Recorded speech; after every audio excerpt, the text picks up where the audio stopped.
Good morning, everyone. Thanks for coming out here in a short notice. As of this morning, I decided to do a coaching change here in Vancouver Canucks. Had a conversation with Bruce Budder this morning where I thanked him for what he did for the Canucks here over the year. Acknowledge his 1,000 games and 600 wins as a Vancouver Canuck. Trent Cull was let go as well. Those decisions are never easy. Trent has been here in this organization for a couple of years in Abbotsford and Utica. Great people, but at this point I felt it was needed a new voice to see if we can get this group to buy in, to play a different way.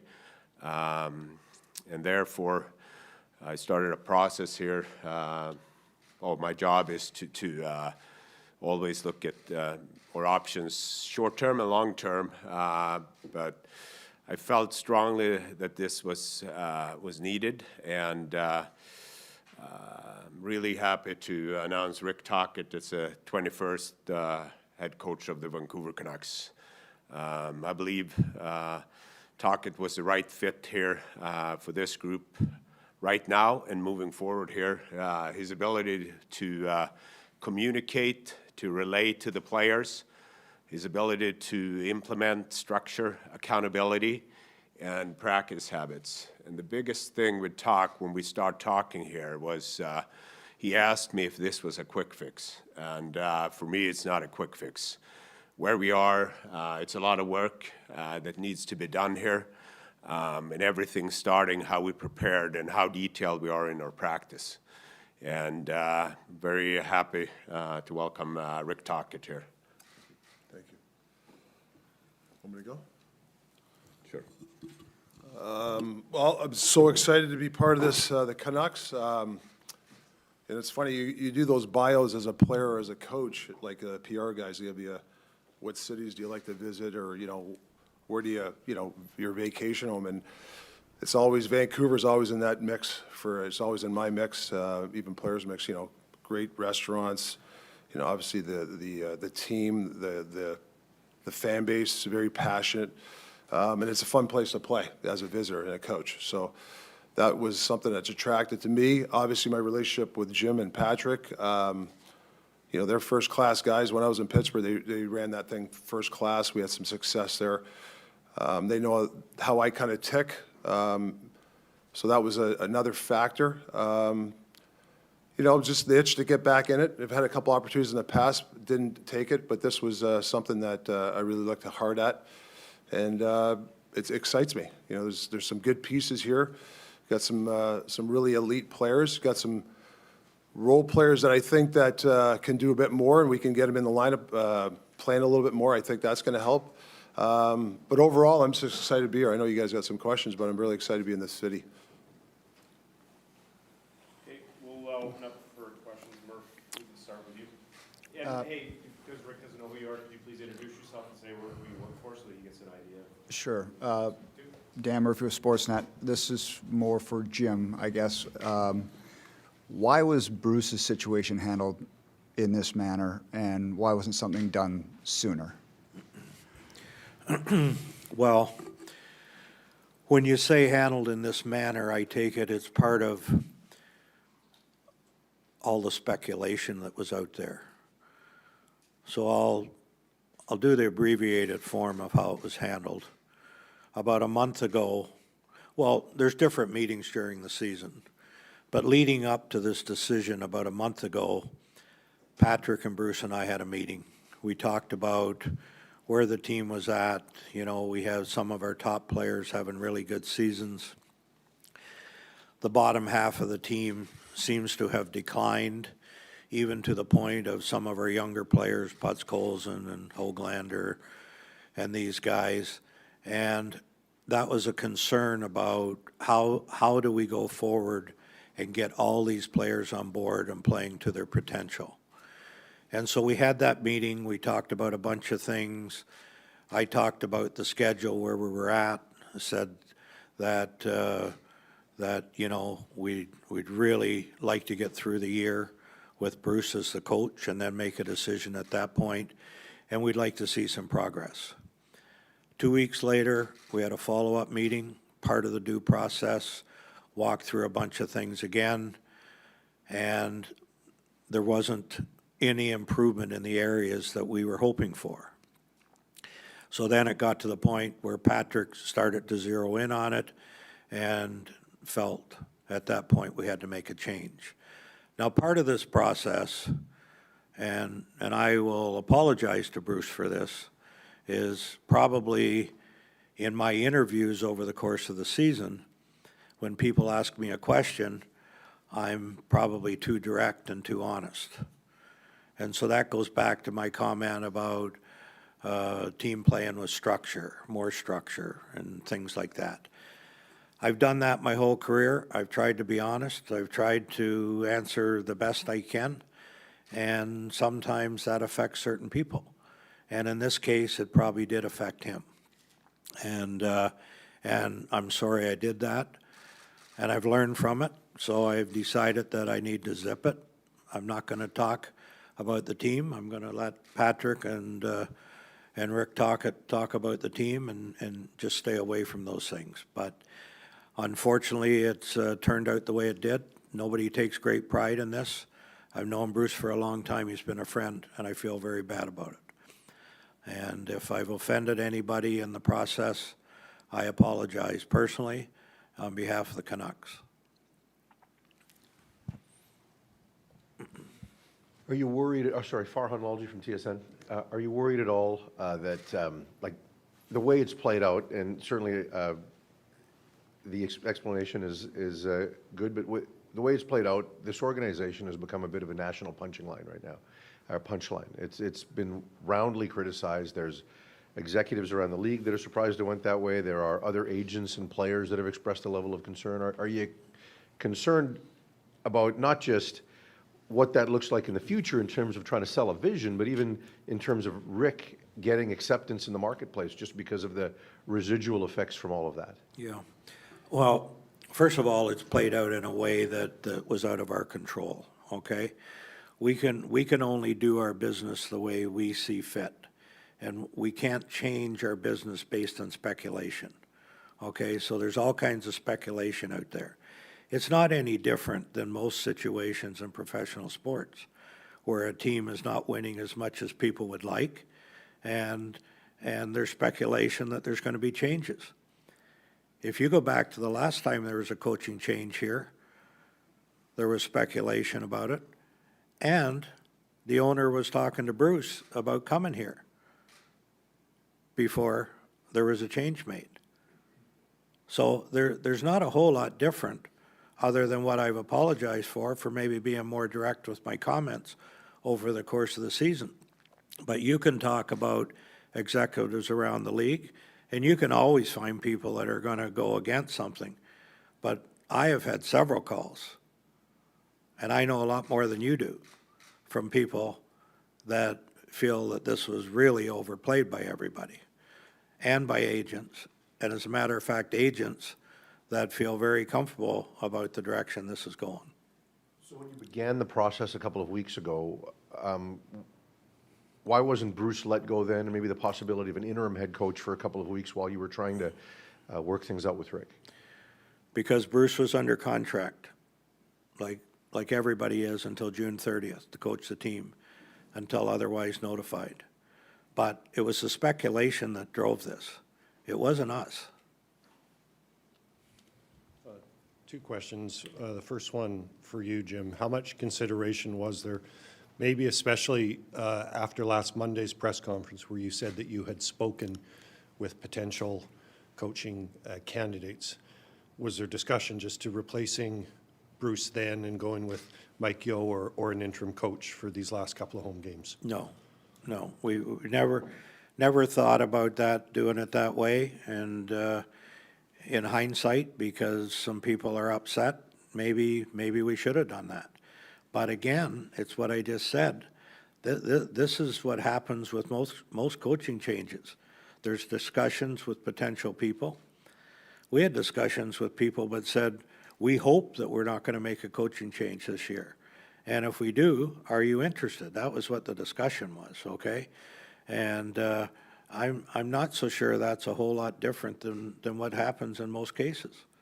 It just is, again, this took on a life of its own with all the speculation, and that's why people are upset about it. One question for Rick. I'm Ian McIntyre from Sportsnet here. Luke Shen said last night, and you're probably aware of how emotional a lot of the players were. He said, you know, coaching is about relationships. You'd probably agree with that. Do you feel like you're going to have a challenge in the short term to maybe build relationships with players who may have a lot of hard feelings about how your predecessor left? Yeah, good question. I think regardless of how it went down, you have to have those relationships. That's a big part of what I want to do is build relationships. That's why we'll talk later. The guys I brought with me, I'm a relationship guy. You know, I was talking to Patrik about this and Jim, creating a safe environment with a trusting. You know, once you hit that locker room, it's guys feel safe and trusting, and that's part of what that's the type of guy Luke is too. Is you know, he's a relationship guy. So that's as a head coach, as assistant coaches, you got to build relationships. You got to be by the coffee machine and ask these guys stuff. These guys want answers. There's a lot of whys in this generation, and the coaches have to have answers. And I call it a partnership, guys. I mean, it's if coaches can't be dictators anymore. There's got to be a partnership, and you got to give the players a voice. But there's also going to be some, you know, hard rules too. You know, the way you play the game. So yeah, I'm not worried about that part. That's just something I've always been good at. Relationships. I'm lucky around the league to have an unreal inner circle of good people that I bounce a lot of ideas on, and relationship is one thing that I think I'm good at. Brendan Batchelor from Sportsnet 650. Rick, there's been a lot of talk around this team about needing a bit more structure. When you look at the group that you're inheriting here, what does that look like to you going forward? Yeah, I don't want to, because it's hard as a new coach. I've been in this position before. You know, I don't want to do something you're trashing the other. I'm not trashing anybody because, you know, listen, Bruce's record, what a great guy, and all that stuff. So I feel bad for that part, but for the team in general, listen, you guys see it. I mean, PK is like, what is it, 30? I don't even know, is it 32 or something? And the goals against, that's something that we have to tackle. You can't win this game if you're going to be at the bottom of those categories. And with that, there is structure. There is some hard rules to keep the puck out of your net. Without sacrificing offense, don't get me wrong, but, you know, that's one thing we all know that's got to improve around here. Absolutely. Hey, Rick. Ben Kuzma from the Vancouver Sun and Province. I talked to Mike Johnson this morning, and he said, aside from your previous relationship with the gents at the table here, the fact that you were able to handle elite players in Pittsburgh, I mean, Sid, Gino, Chris, that probably gave you a leg up. I'm just wondering how that factors into coming here where you have OEL, Garner, Garland, and Luke in the room. Now, can you go to them as sort of, not so much confidence, but you've got guys in the room who you coached before. Can you lean on those guys initially to kind of spread the gospel? Yeah, absolutely. I'm going to need their help. Absolutely. I think especially in the practices, you know, I have a certain way I like the team to practice, and those guys know how I like to practice, so I'll probably lean on those guys to hopefully, you know, they should be doing it anyway, sometimes leading the drills, so I will rely on those guys to do that. Yeah, and I was lucky enough, like I said, to coach elite guys where, I mean, how do you, coaching Sidney Crosby is like, you know, it's the best thing in the world. But I think with elite guys, though, they got to trust you, and they're going to ask a lot of questions. You better have answers for them. And you got to use your staff, too. Like, it's not just me. That's why you develop a really great coaching staff. Everybody knows their roles, and they're part of it. They got a big say in it. So I think that really helps, too, with elite players. Just a follow-up for me that's totally different, but it speaks of Vancouver, Rick. You played in Philly, where the fans kind of eat their own when it comes to the sports teams. There's nothing like Vancouver for scrutiny of the hockey club. Yeah. And it goes beyond players, it goes to management, and it goes to the coach. How do you block out the noise when people get on Twitter and they wonder, where's Rick's Twitter handle, and your past things you've had with gambling and things of that. How are you going to be able to block out that noise in Vancouver? Well, I mean, I've been in this league, as a coach or a player, 30-plus years, so there's been a lot of noise. You just block it out. I mean, that's why I like to create that locker room as a safe place where guys can go in there, and we live in a world of distractions, right? There's distractions everywhere. You just try to be mentally strong, and you rely on your inner group of people to help you through that sort of stuff. You talked about some of the coaches that are coming with you, why we're having foot and survey contracts, right, fits the fund. Well, I mean, you can look at their stats, their history. First of all, they're good people, right? Great people, actually. High character. They've been in all these type of situations, peaks and valleys, a lot more peaks for those guys, but they've been through some of this stuff, whether coaching change or teams underperforming or teams trying to find its way. So these guys are, just dynamite. That was a big part of me coming here, is trying to find a couple of guys like that, and it took a little bit of a time, but having those guys on my staff is huge. I talked to the Twins the other day. I really want to use them a lot. Those guys are going to, they're a wealth of knowledge, the way they played the game, the way they ran the room when they were here. That's another two guys that I'm going to really utilize. Mike Yeo, the guy's been in the league a lot of years. I'm going to rely on Mike a lot. He's going to get a lot of autonomy here. And I haven't talked to Mike yet, but I've talked to him in the past, and he kind of speaks the same language I do. Jason King's a stay, and he's running the power play. The power play is pretty damn good, so you don't want to mess around too much. But he's also talked to Travis Green. He's a big fan of Jason King, and I'm really close to Travis. And I just met the video guys who I think are actually assistant coaches too. I don't call them video coaches. I like to call them the video/assistant coaches, so they'll have a lot of say. So that's the staff I try to develop, where the players know they're in good hands. For Patrik, what can you tell us about your discussion with Bruce this morning? And did you ask him for any feedback on how this had gone down and how he'd been treated? Obviously, this morning was a tough one. I met with Bruce and the entire coaching staff here at 9:30. Bruce and I have,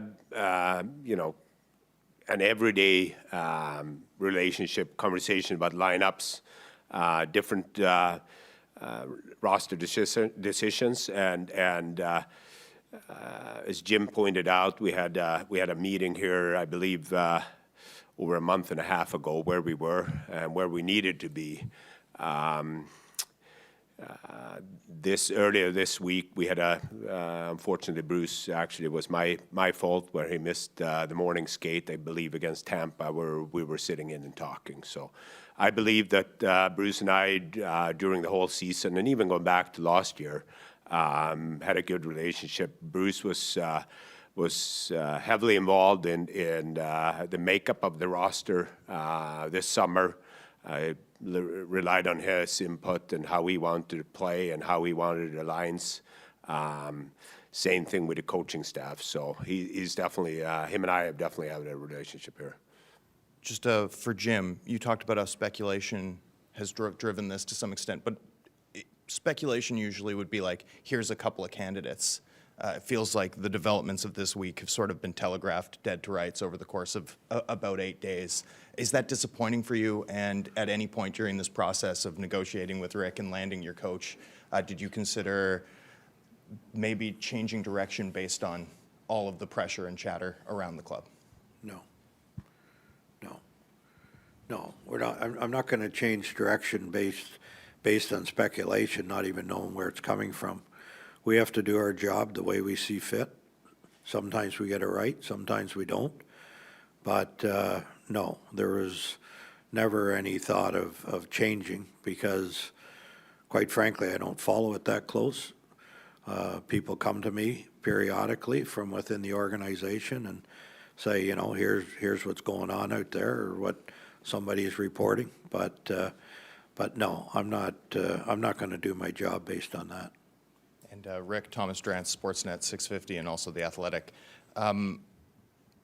After the Arizona job ended, you'd told Craig Morgan of the, I don't have it, maybe he was still at the Republic then, but you said leadership and stability were going to be two things that you really prioritized in choosing your next destination.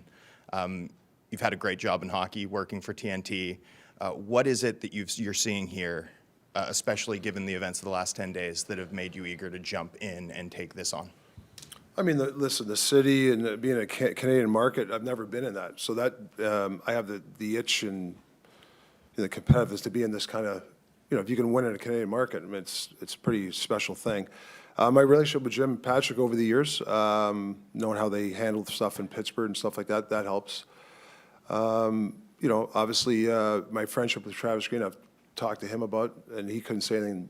Everything was great, what he said about the market and stuff. So little things like that. I did my due diligence. Obviously, like I said, landing a couple of guys like that, Adam and Sergey, that really helped too. So there's a smorgasbord of all that sort of stuff that helped me, make that decision for sure.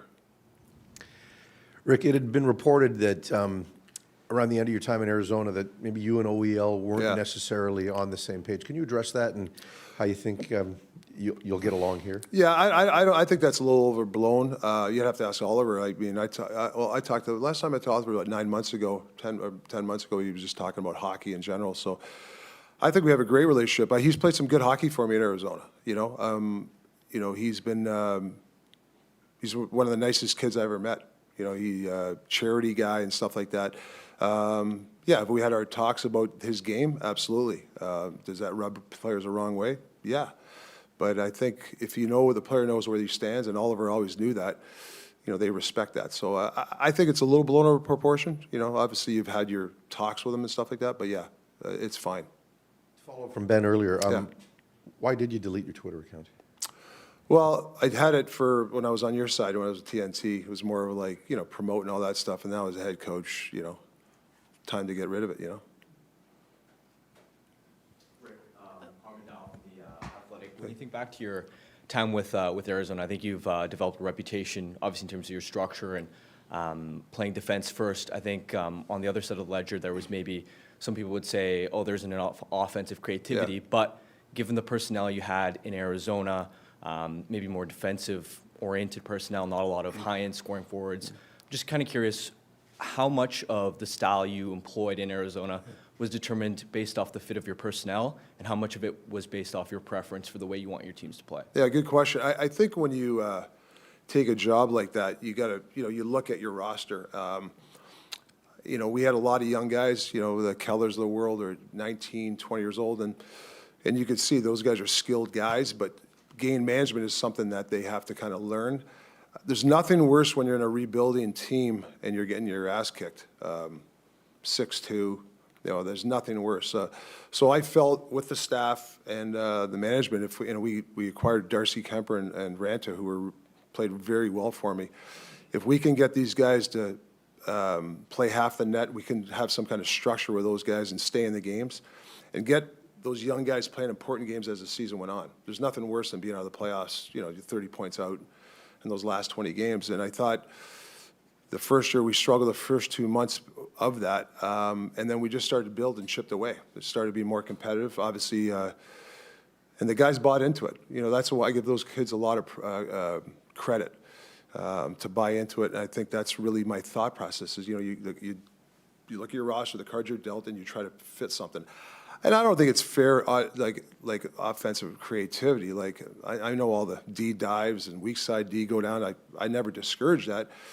You just got to make sure that it's calculated, and you got to, I don't like river hockey. You can't win river hockey. You look at the Colorado Avalanche. I did their whole series last year with TNT, and the way they adjusted, the way McKinnon and those guys played down the playoffs was spectacular. Short shifts.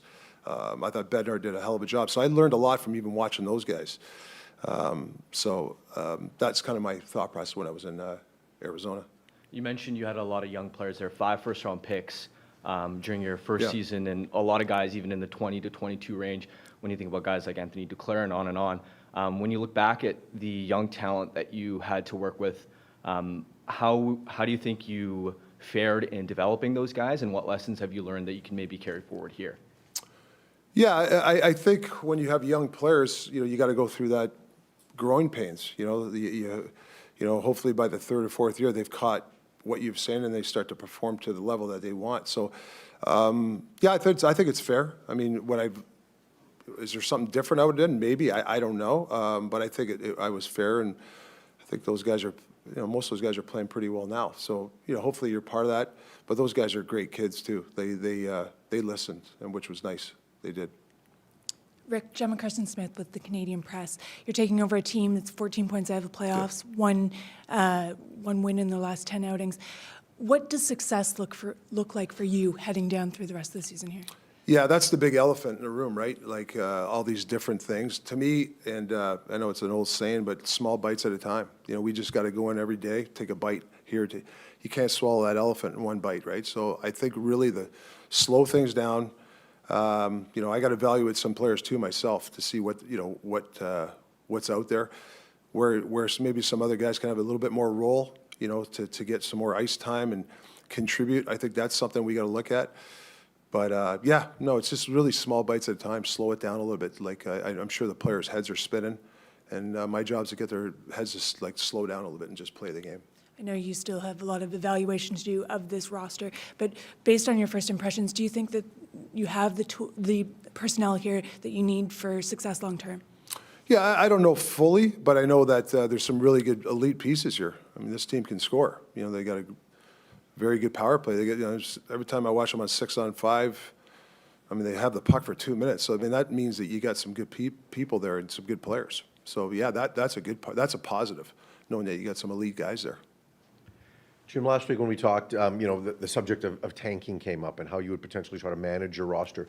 Now that all of this is done with Rick, and I can ask either one of you, how do you view things in that regard? You've got a pretty favorable schedule coming up compared to what you just went through since Christmas. So how do you manage the roster and with your goals, big picture goals? Yeah, I think that the coaches and the players on every given night play to win the game. That's their job. We have to look at the long game here. Where are we? Where are we going?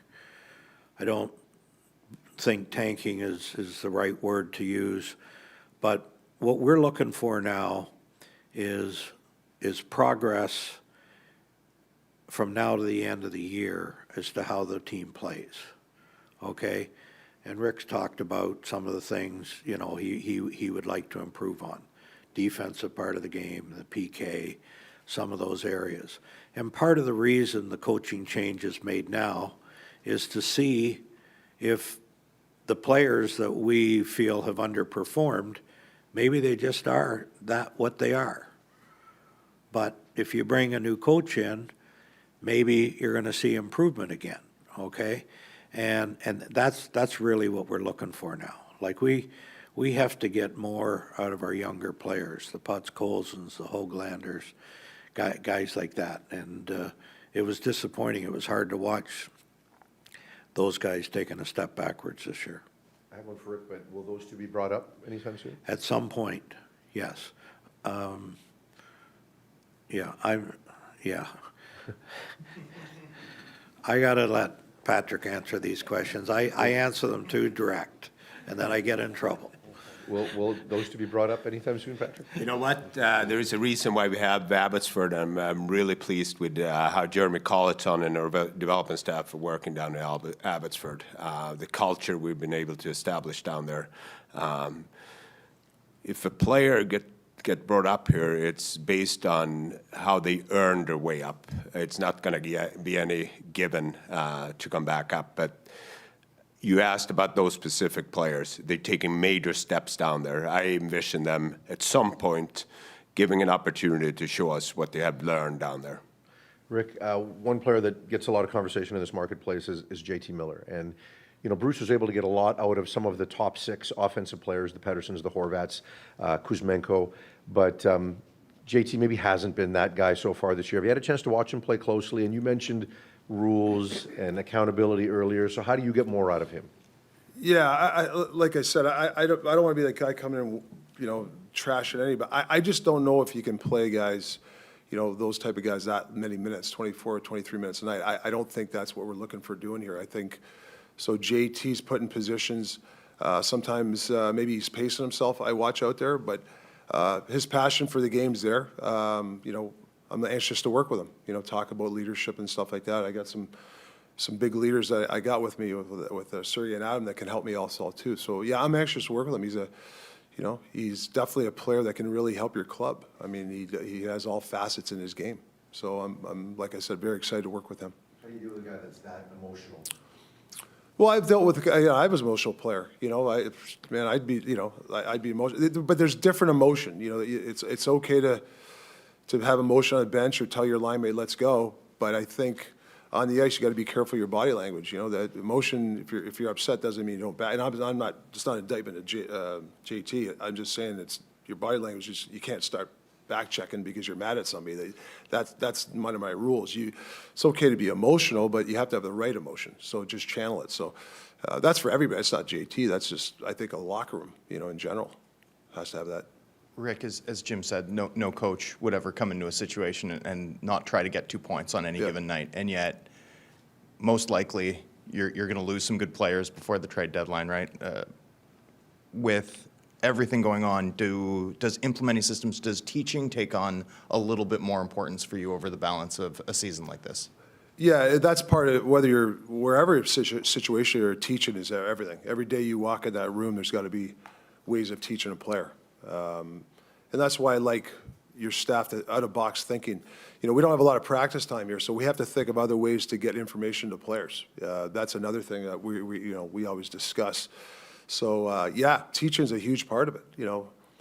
There's some guys that I don't know, maybe there's a couple of guys that can PK that are good. I have to find that out. We have to give them the resources and the tools to see if they can. You know, my job is to exhaust every ounce of coaching and my staff has. You know, coaches just can't go in the room every day, oh, this guy can't play. I mean, that's something that you know, you can't have as a coach. You know, you got to every day exhaust whatever you have to make that player better. Well, some work out and some don't, and then you make your decisions from there. At the outset of this availability, Patrik told us that he'd communicated to you that it's not a short-term fix, in his view.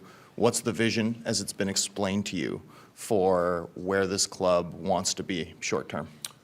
Yeah, just the culture, the teaching, the structure,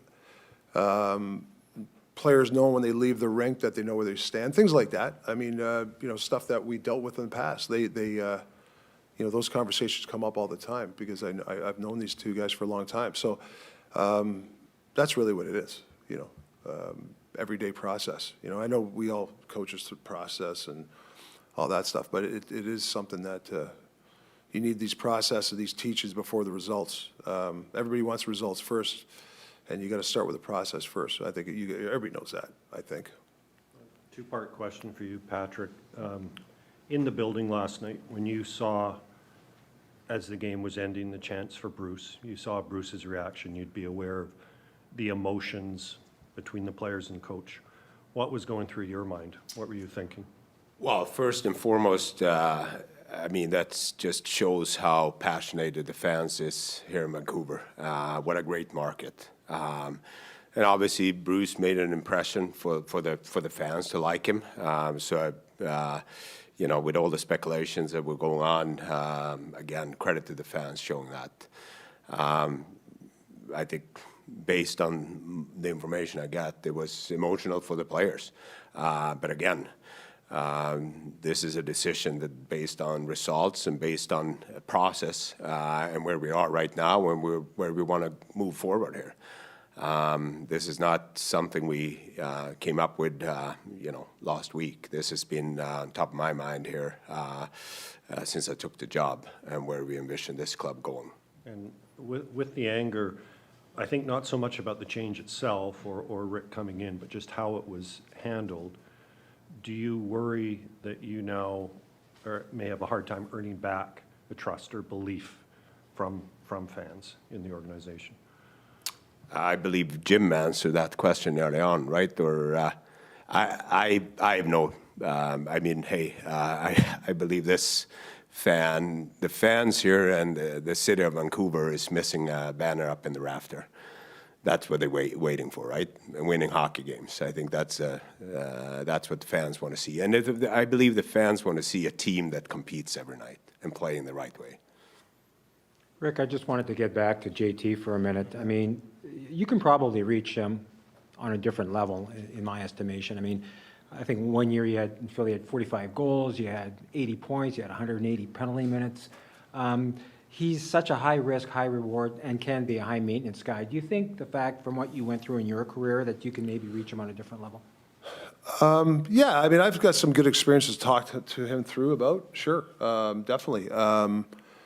Yeah, high risk, high reward, all that sort of stuff. I think, you know, and I'm not just talking about JT, I'm talking in general, there's been a lot of, this year, you guys know, like we talked about this in TNT, these guys ask me every day about it, why is the goals change? Like it's 2-goal lead, it's like all year it's been like that. And I think, personally, I think the skill level is at all-time high in the league, but the game management hasn't caught up.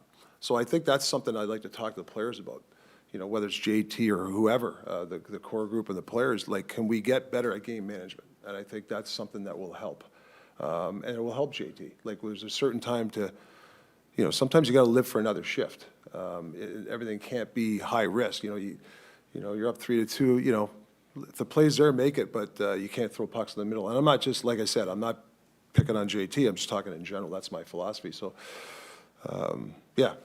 Hopefully. Sometimes less can be more when it comes to managing minutes, but when you've got players, elite young players like Pettersson and Hughes, when you look at that and you look at their minutes, do you go, well, that's predicated on the fact they're so young and they're so good, and you don't worry about that, or do you think you need to tailor their minutes? Well, I think you have to tailor their minutes. I'm not sure in today's game, if you want to win, you can play 24 minutes, penalty kill, power play, 5-on-5, 6-on-5. I mean, I think what happens, you get in a habit of pacing yourself. You know, I've coached some elite players.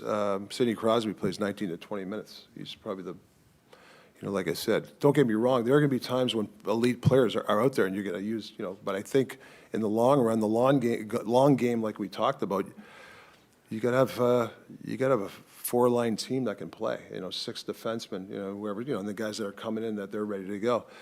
I think that's the way you play it. So minutes are predicated, too, on how you play, too, and how your effort. It just doesn't, you're not guaranteed, hey, this guy gets this thing. It depends on a lot of different things, you know. Question, I guess, is for Jim or Patrik. Seems like you're passing them to Patrik a little bit more here, but I think the fan base right now feels that the process in a lot of things over the past, feels like 10 years, has been difficult for them to latch on to what the direction of this organization wants to go in. Jim, you mentioned a retool when we talked to you last week. Patrik, why should the fan base believe that that is a direction? And what are you guys going to do to make it retool instead of a long-term 4 or 5-year rebuild to get this team rebuilt to being competitive again? Well, starting off with, you know, you have some really young, good players here.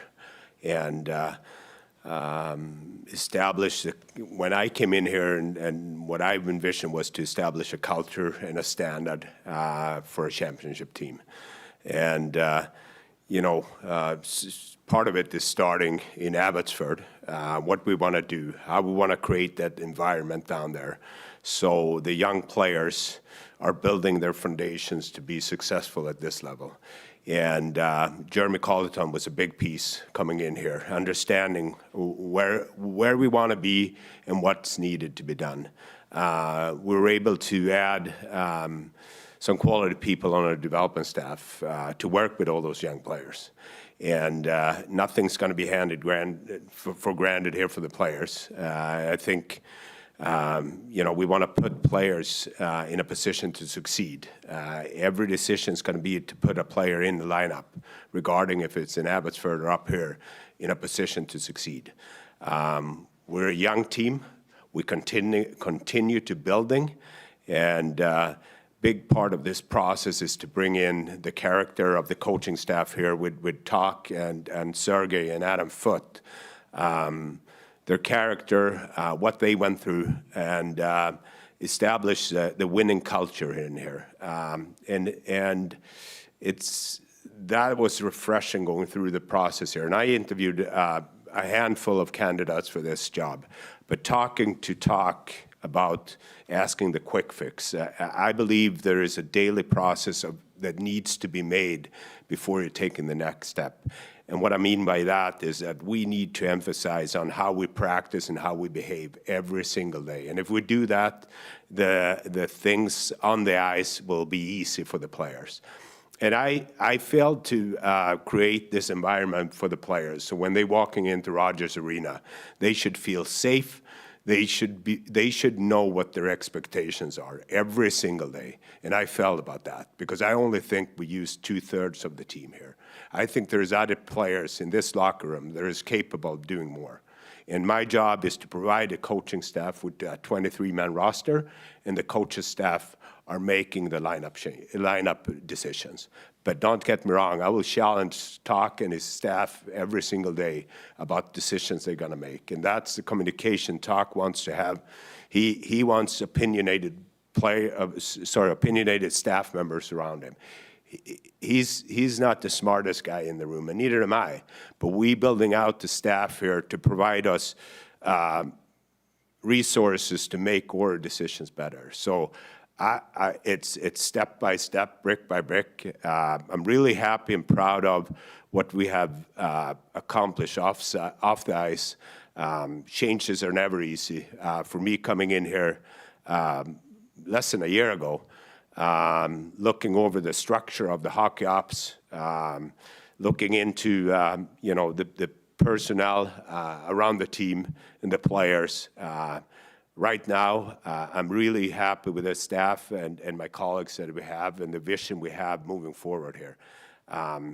Again, it's not going to be a quick fix, and it's going to be a lot of work and a lot of bumps on the road here, and we'll get it right. You talk about being very happy with your staff and the process. I think the fan base, you look at the online reaction, it might be as negative as it's ever been when we've had a Twitter world. So what do you say to the fans of just why should they be confident in the process that you're talking about here with your staff? I don't really know what you're referring to. I guess what's the end result? Winning a cup, right? Yeah. And as I said earlier on, when you're walking into this building, I haven't seen a banner up here yet. And I believe that the quality of people that we have brought in here will make life easier for the players to feel comfortable every single day they're walking in here so they can perform. It's not about me or Toc, it's about the team and this organization. We need to provide the players all the solutions and all the tools to make them better. And if each individual get better every day, the team gonna get better. Rick, what about the challenge in the short term here coming in mid-season, 1 practice day tomorrow and then 3 games in 4 nights? Yeah, I was talking to the guys about that. You can't go in there and start, whatever you think there's holes in, put the finger in the dike type of thing. You just gotta take small bites like I keep talking about. I'm going to rely on Mike Yeo a lot and Kinger about certain stuff. But I'd like to know how they play certain ways. How do you play the rush off this? Is it strong side defense on a PK? Is like I have to, I've watched a little bit, but I want to get their feeling. Tackle one thing tomorrow. Obviously, first day tomorrow is build relationships. The next day, build relationships, and then keep going every day. Think of different ways to build relationships, Might have to have a couple more meetings on the plane, when we have these plane rides. Like, you got to think outside the box that way, make some phone calls, some dinners, lunches. That can be fast-tracked, but you can't fast-track some other stuff. You just got to take small bites at a time. And in terms of Sergei Gonchar coming in, how would you describe how his role is going to look? I would imagine he's not going to be a full-time assistant behind the bench. No, he won't be. But what Sergei, when he's here, when he's not, we'll have some scheduled Zoom meetings with some players. I know in the past, players will reach out to him personally and talk about certain things. So on that part, he's full-time mentally. When he's physically here, we haven't talked, 10 days or 2 weeks. We haven't really set an exact number. Maybe he meets us on the road, but I think it's important that that they understand that he's a phone call or a Zoom call away. I mean, you can teach anywhere nowadays.